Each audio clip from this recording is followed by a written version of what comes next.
Zora e trash është një nga pjeset më të rëndësishme të sistemit tonë tretës, sepse aty përfundon procesi i përthithjes së ushqimeve dhe nis eliminimi i mbetjeve nga trupi.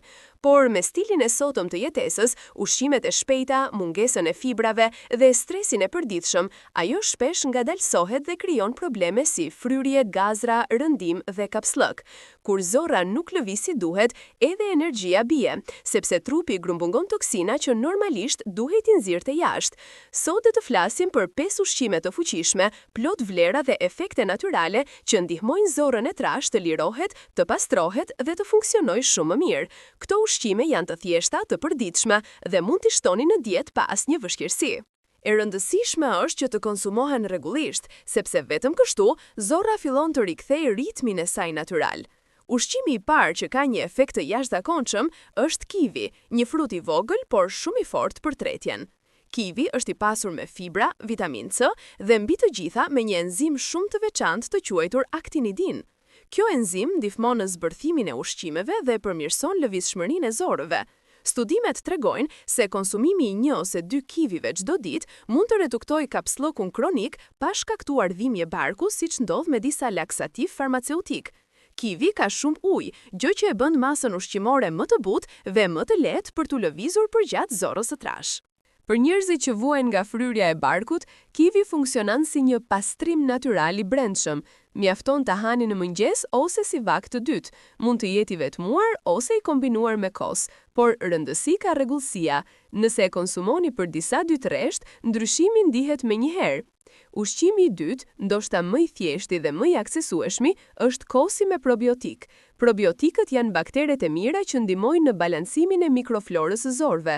Kur kemi mungesë probiotikësh, zorra bëhet më e ngadalt, prodhon më shumë gazra dhe krijon ndjesinë e rëndimit. Një gotë kos çdo ditë ndihmon në rregullimin e lëvizjeve të zorëve, ul inflamacionin e brendshëm dhe lehtëson kapsllëkun.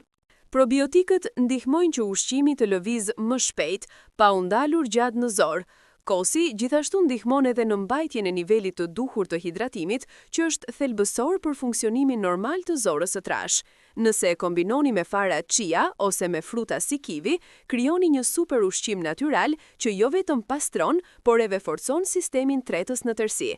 Një këshill e thjeshtë, zgjidhni kos pa shumë sheqer dhe preferoni ato me kultura aktive probiotike.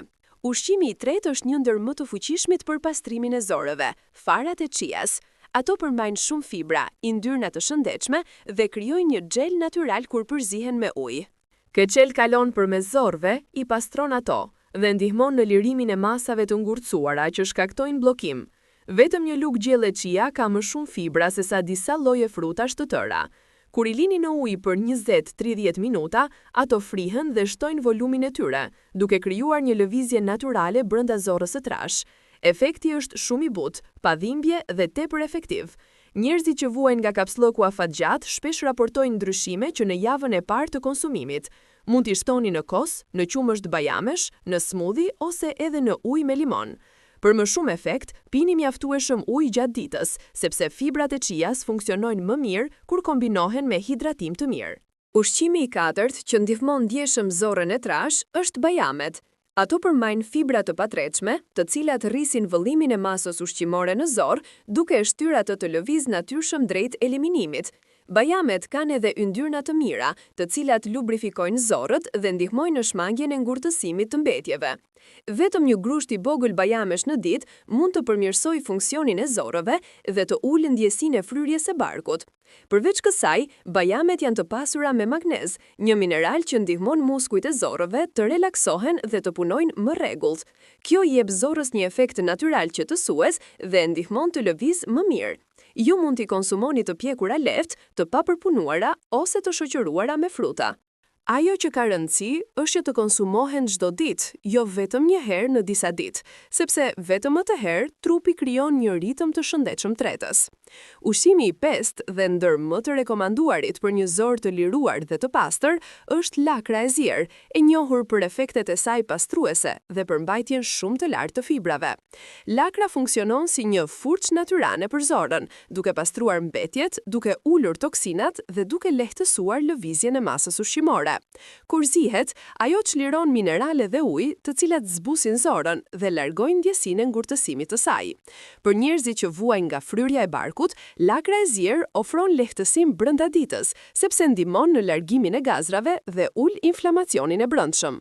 Mund ta konsumoni si supë, si sallatë të ngrohtë me vaj ulliri ose si shoqërues me një vak të net.